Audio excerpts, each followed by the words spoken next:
Hello and welcome back to Let's Play Disco Elysium with me, Bring It On. So I have these two checks to do.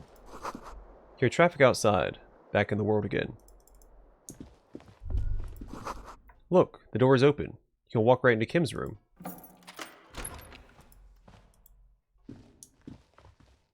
Oh, look at this. The alarm is set for 6:50 a.m. Medicinal supplies on the cupboard. Mercurochrome, a scalpel, antibiotics. Yes, he was the one that was treating us. As he said. These papers bear the stamp of the RCM. They appear to be fragments of the lieutenant's paperwork, half finished. You make out notes on this and other recent cases. I had Garth open the door to your room. You were running a low bacterial fever the first night. He closes the notes.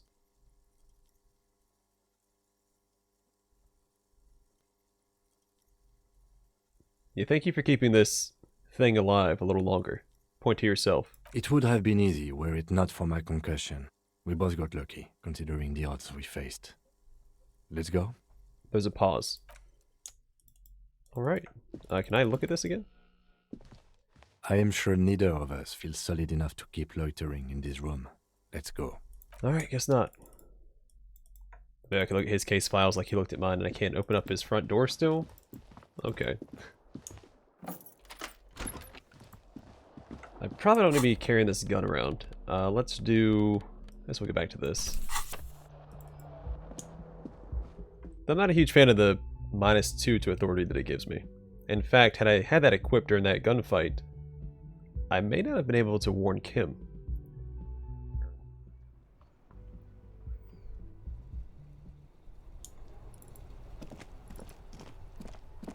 I see if there's anything new going on out here. Something in the street down there.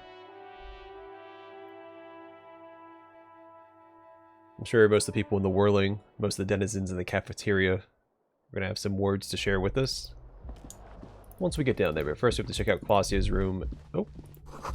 Ouch, that leg hurts. If you don't run, it'll be okay. I'm going to run anyway, unless I hurt myself.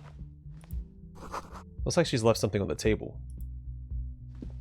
Next to the stack of bills, you see a note, a few lines jotted down in large, uneven handwriting, just as the writer was about to rush out the door. I'm sorry, I fucked everyone over. P.S. I didn't kill him. P.P.S. Gift upstairs. A gift? The lieutenant turns to the staircase suspiciously, looking for any signs of another presence in the shadows above. What could this gift be? I am not drawing my gun, yet, but I don't like gifts. He says he's not, but his hand moves instinctively toward his holster as he studies the note. Relax. Not everyone is out to trap you. Seems she left in a hurry. It's hardly surprising. Oh yeah, I can get rid of this thought because I doubt we're gonna fight. Yeah, I think this is just for the shot that we shot Raul. I'm gonna forget this and equip the other thought.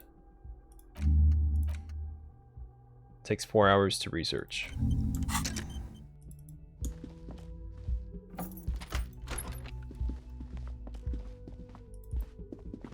Yeah, sadly that thought kind of gave away what was going to happen. I knew we were going to eventually confront the mercenaries because of that thought.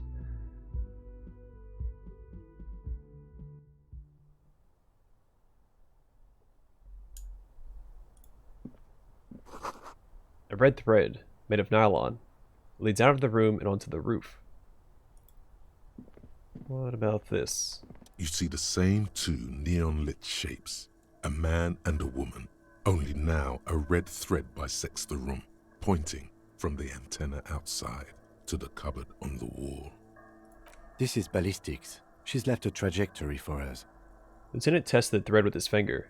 Drawn taut, it rebounds instantly. A ray of backward motion explodes from his mouth to the roof outside, A prime, to then widen into a radius of locations in Martinez, B prime, B double prime, and B triple prime. Where does the thread lead? It suggests the bullet came from the extreme upper quadrant of possible angles, from a point beyond the roof, B triple prime.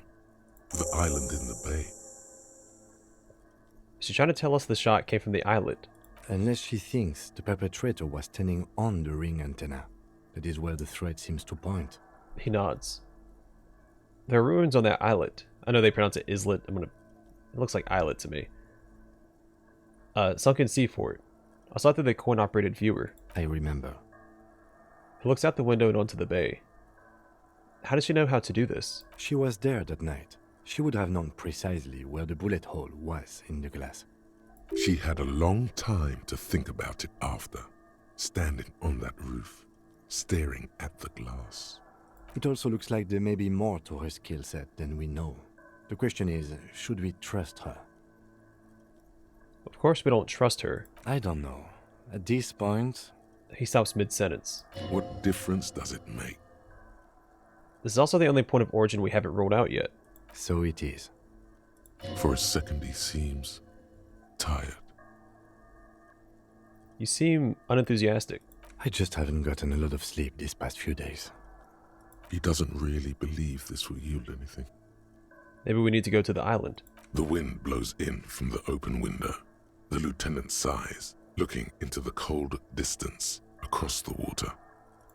There, across the grey water, amidst crumbling concrete, a birch tree, and the half-sunken ruins of a flak tower. I remember an anti-aircraft gun, or the ruins of one on the island, from the coin-operated viewer. Could be the makings of a sniper's nest. He nods. Why not? Military fortifications are made for that kind of thing. I'm going to the island. Are you in? Of course. I mean... He nods. He takes a second to gather himself, then says, How do we get there? Joyce Messier had her sloop, but she's gone. Lillian, the net picker. She's towing her boat. Ah, yes, of course. The village. Let's go. I had no idea that was going to be an option. Now let's go out here real fast. See if there's anything else that she may have left outside on the balcony. Then we'll go down, we'll talk to Gart. Maybe Titus will be downstairs as well. The thread is tied to the antenna.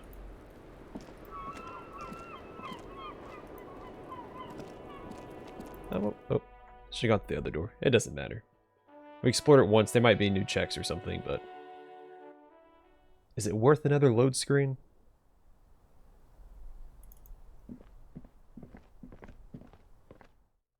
Also, I slept for 2 days, but my health isn't back. Normally when you sleep, you get all of your health and morale back. But not this time.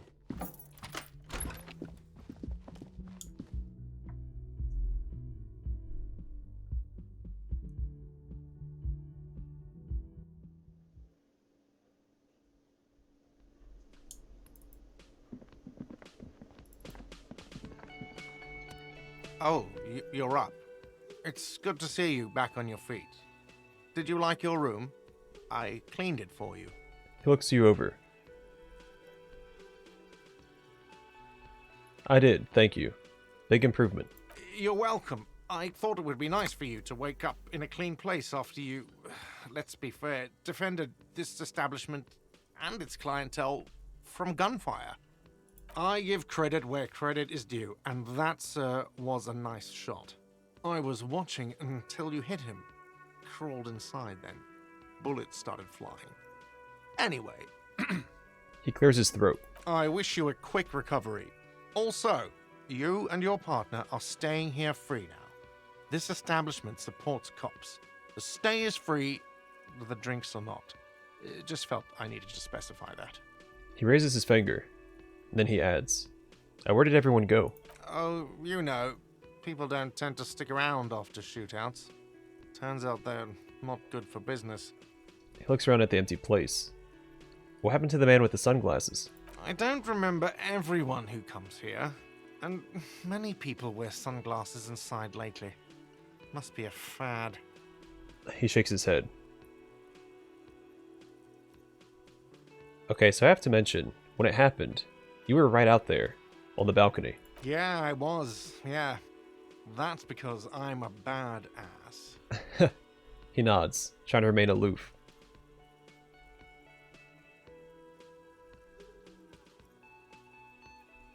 Yeah, just nod. Stoically. He nods back at you, even more stoically. Just two badass men nodding stoically. Make that three. The lieutenant is nodding too, hands crossed. Oh, that was fun. Alright. Alright, thanks. No problem. They'll come back. They always do. He looks around at the empty establishment. Well, at least our friend's here.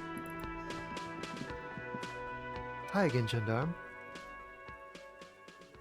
Bye-bye, gendarme. I have no way to increase my composure, do I? No. Alright, Titus, let's talk. Seeing you approach, the bruised man raises his bear in welcome. Crazy motherfucker. Didn't think you had that fury in you. But I guess I've misjudged a lot of people lately. He lets out a whistle. That was one hell of a shot. Hell of a shot. The fucks did not expect that. He looks at you with unmistakable respect. I guess what I'm trying to say here is, thank you for intervening, fellas. That was mighty brave of you. He extends his hand. Shake it. No need to thank me. Just doing my job. Well, cheers anyway, copper. He raises his whiskey bottle in salute. I'm sorry about the people you lost. Theo was old.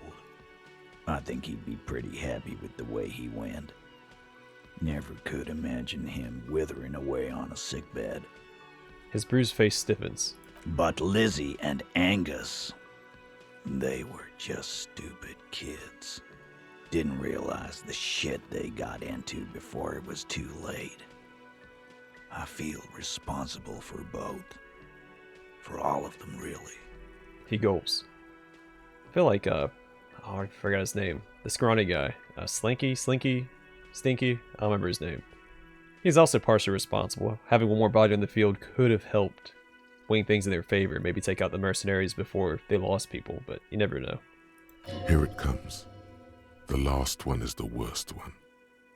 He only deals with it by drinking copious amounts of 8% beer. And Glenn was my friend. Best I've ever had. I love that crazy homo like my own brother. Shanky. We're all fucked without him. But what do? This job is shit. Takes a sip of his beer. Hold on. What about that Shanky fella? Dennis, you saw him run. He's a mean little shit and I never trusted him. He'd better run real fast now. Real fast. He shakes his head. Yeah, they were good people. I'm sorry it went like that. Well, yeah. Memento mori. Right. Memento mori, or remember that you must die, is a slogan various religious orders have thrown around since the dawn of mankind to emphasize the vanity of earthly life and the transient nature of all earthly pursuits. In essence, it means one should live virtuously in this life to live better in the afterlife. Yeah, totally. Absolutely. Today, I'm going to get drunk, eat good food, and bed a good-looking girl. 'Cause tomorrow, a motor carriage might run me over. Or you might die of a heart failure or syphilis. Hey, fuck you for ruining a beautiful idea. What's going to happen to the Hardy Boys now? First, we're gonna find Dennis. I'm going to find Dennis. I'm going to find him, and then I'm going to kill him. He interjects. The tone of the statement is so matter-of-fact. It's as though he were talking about picking up a morning newspaper on his daily walk around the block. Your guy, your responsibility. Do what you feel is right. The lieutenant shakes his head, but doesn't say anything. I don't believe they're actually going to kill him. They might beat him, though. We're hunting that rat down. Let it be known what happens to cowards. And then, He nods without really listening. Then he thinks for a moment. I guess I'll take a closer look at our union members. There's bound to be some ambitious fellows there who'd love nothing more than advancing social democracy by busting some heads. Might even ask Tibbs if he's tired of replacing windows. and maybe wants to have some fun with his brother. Anyway, don't you worry. As long as Titus Hardy's standing, there will be Hardy boys. He pauses. Do you know what happened to Clausia? Don't know? Don't care. I'll be glad if I never see that fucking woman again. Titus, after all we've been through, level with me. You really liked her, didn't you? Nope. He did. Same here, man. He shrugs and tries to look uninterested. Any idea what I should do now? Judging by the sight of you, I'd suggest crawling into bed with a bottle of whiskey in one hand and a big tit in the other. He looks at your bandages. Yeah, go pay Monica a visit in Janrock. She's got a knack for making men forget about their worries. Biggest pair of milkers in all Rebacho. Hell, you both look like you could use some feminine company right now. Thank you for your advice, Eugene, and you too, Alain. I do always appreciate a good use of the expression milkers. Oh, good old Kim. You're welcome, Bina Claude. You're all right in my book. Titus' response is completely unironic. So long, fellows. Be good so I don't have to come back here again. Take care, coppers. You two look after yourselves now. Death passed on you today, but men don't get that lucky twice. He says with a warm smile. Copo loco. And normal cop, I guess. Good luck in Shamrock. Scars made the best tattoos, they say. He nods to you and then to the lieutenant. Thanks for getting involved, guys. Not a lot of cops would step into that line of fire, but you did. And if you ever feel like the uniform is holding you back, I've got a few vacancies. You'd make one hardy boy, copper. Alright, take care, Titus. Even if it didn't like them, what the mercenaries are trying to do, that's not justice. I know the Hardy Boys don't really deliver appropriate justice either. It's all like mob justice. But the mercenaries need to be held to a higher standard because they do have like that military training, military equipment and stuff like that. And they are basically just gunning down civilians right here. So that whole situation, it's never, even if you had a choice, it would never be right to side with the mercenaries in that situation.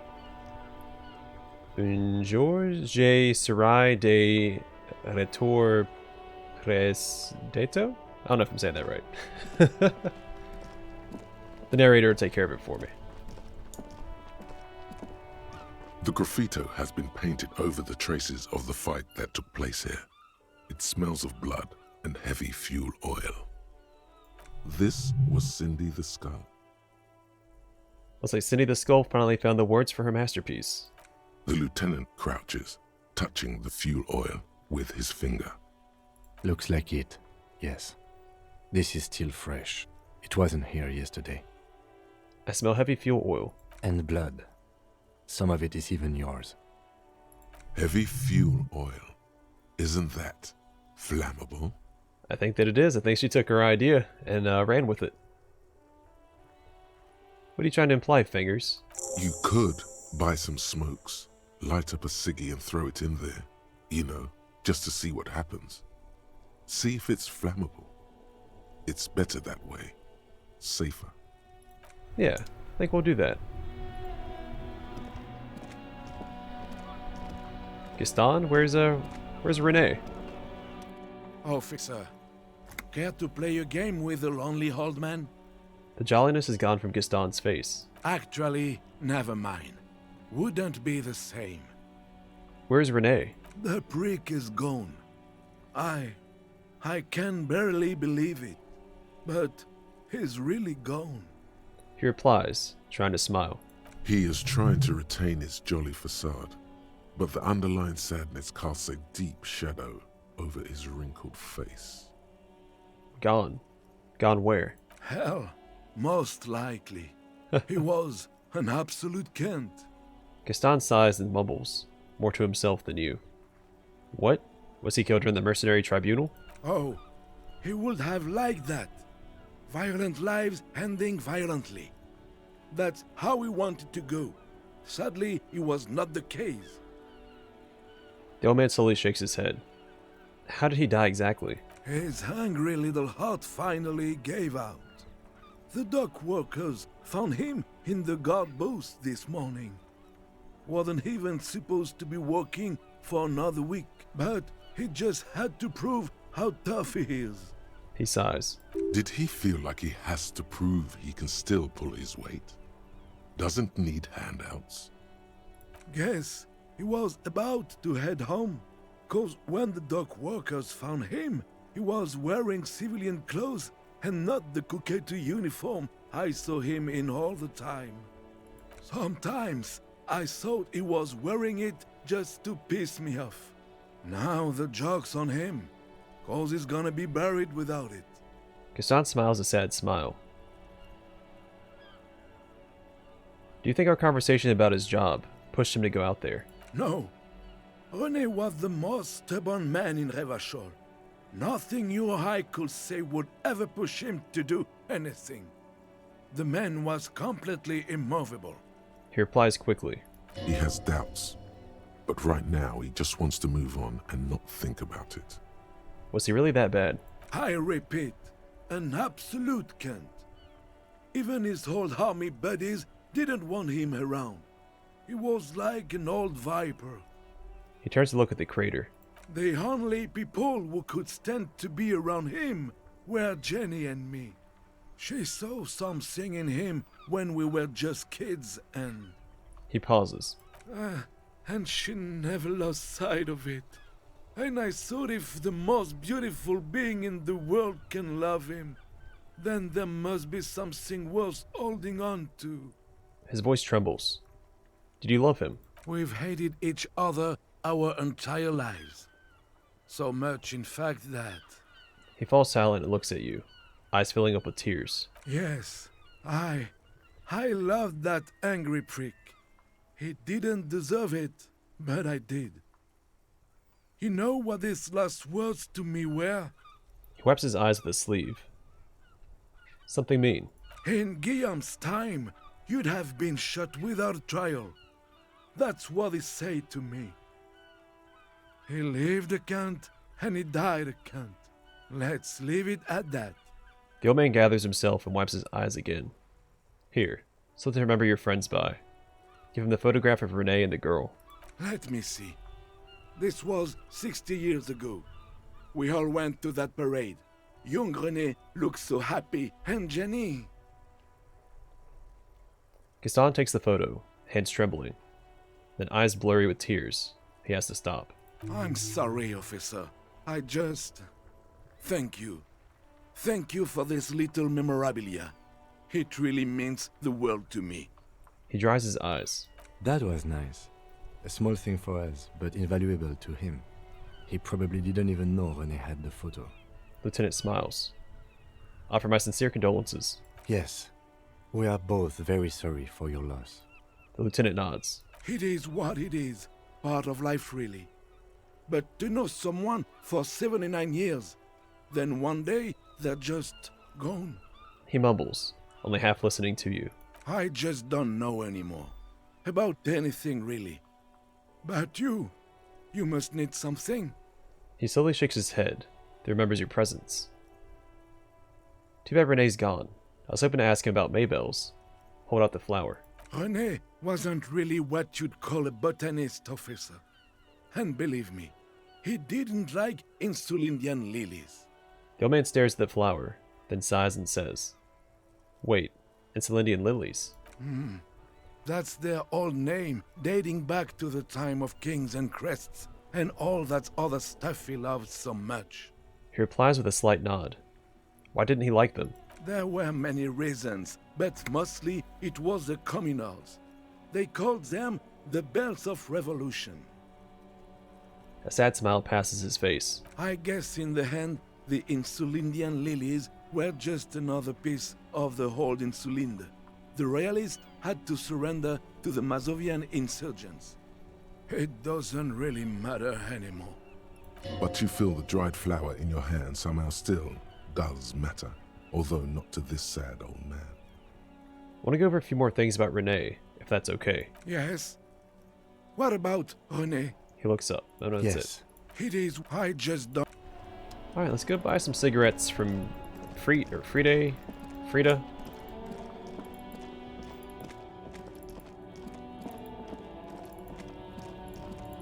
Also, they said the harbor's on lockdown. Does that mean I can't go inside? Yeah, this is whited out.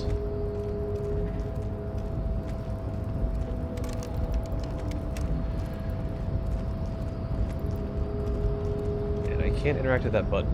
We can't talk to Manana. I do want to go around and talk to other civilians after the shootout. I'm sure most of them have something to say to us. But first, we gotta set the world on fire.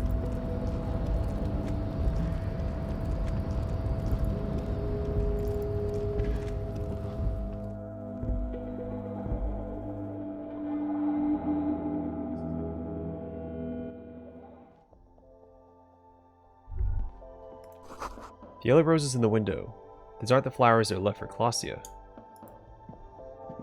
Yeah, I still have no idea what the relevance of those flowers are going to be. The tear machine stands in the corner.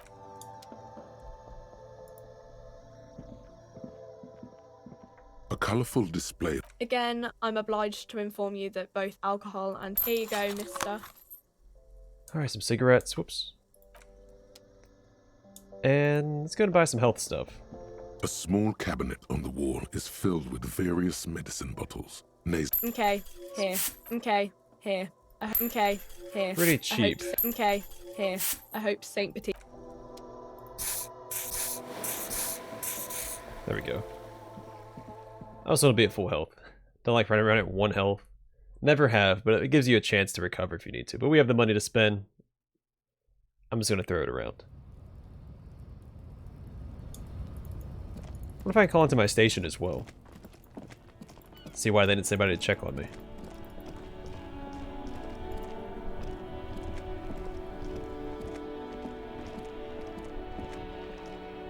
The graffito has been painted over the traces of the fight that took place here. It smells of blood and heavy fuel oil.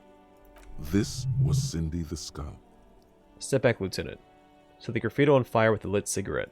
The fuel oil catches fire immediately with an ominous hiss. A bright orange flash across the surface of the letters. Black smoke rises from the burning message. Disco Elysium. The lieutenant has taken a small step back. He looks at your face illuminated by the flames and nods silently. Then the fire falters. The flames warmed him too. Not at all in a bad way. Let's go to that island. Slowly, the flames subside, the fuel burning out. The air still smells of mazout and springtime. Alright, let's call into the station. Inside, you see a set of steering levers, a radio microphone. This is Precinct 57. How may I assist you? The operator greets you through the static. Precinct 57. We've been attacked. I repeat, Lieutenant Kim Kitsuragi and... Something is wrong. Only static hisses through the speaker. Hello? No reply. Only the mindless drone of static crawling through the air. It's been this way for a while now. My guess is the Union is listening in on our conversations and jamming outward communications to protect themselves from Cronel. The Lieutenant shrugs. It only happens when someone mentions the attack. The rest is unaffected. Our best bet is to carry on like nothing happened. That is, if we don't want us cut off the grid completely. Isn't that dangerous? No more dangerous than stepping between 3 armed mercenaries and 8 Union men, I hope.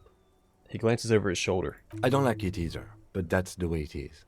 The street seems safe enough to me. If anything, taking out the mercs made things calmer. For now. He flicks off the radio. Silence. You can try calling again. Just don't mention the Tribunal. And remember, they are listening in. Everything sounds okay. No drumbeat of total war yet. If anything, everything sounds too okay. In the cabin, you see a set of steering levers. This is Precinct 57. How... 10-4, come in. fireworker. Over. He hesitates. I'm happy to report that I found my badge, Jules. 10-4, sir. Glad to hear that. I'll write down that there is no need to issue a new one to you then. Over. I've successfully located my 9mm Villiers pistol. It's on me now, and I won't lose it again. 10-4, sir. Roger that, and very glad to hear it. I will make relevant changes to the report. Jules, I've heard that some people think of me as La Puta Madre's peony. Do you think I'm corrupted? 10-4, sir. Well, there's been some talk, sir. There's a pause, as he seems to mull it over behind his enormous radio microphone. Then he finally says reluctantly,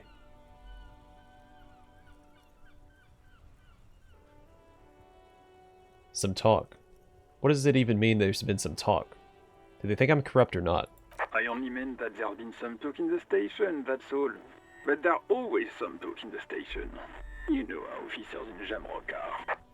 But then again, some of us truly are on the take. It's unfortunate. Over. Roger that. Alright, and that's it. Alright, Tommy. Let's have a chat, buddy. My man, you're alive. Almost. Kind of. Sort of alive? He assesses the situation. Alive and limping. Man, what a day. I missed out on most of the action, but I heard it was quite the encounter. Had a strong sense of finality to it. That it did. He nods thoughtfully. So what's next? You guys heading back to Jamrock now? Talk is local union muscle were behind it all. I'd reckon the case is closed, even if it kind of turned into a shit show. I'm still looking around. Loose threads to tie up. Good luck with that, my man. Ain't easy being you, but hey, you're still breathing, right? I met the lady driver of my investigation. She's called Ruby. Okay. He seems a little apprehensive. Is it wise to share information about the case like this, sire? It's just her name. The lieutenant throws you a quick glance. What are you doing? Yeah, that's it. Can't share anymore. That's probably for the best. You keep your job to yourself. With a job like yours, you have to. I just wanted to give you her name because he didn't know her name. Or at least acted like he didn't.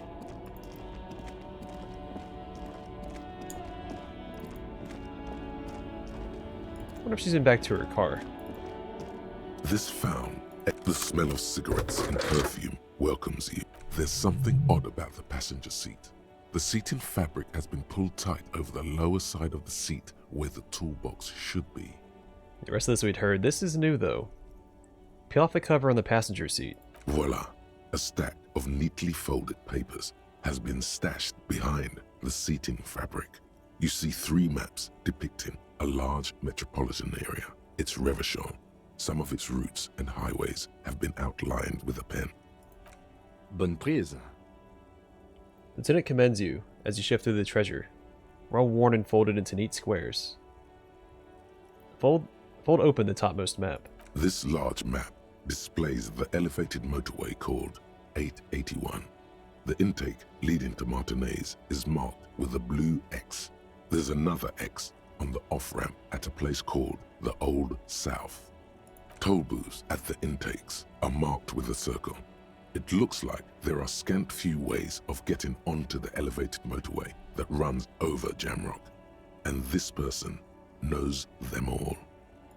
There, hundreds of thousands of motor carriages roar on the 881, high above the mass of brown and red roofs that is Jamrock.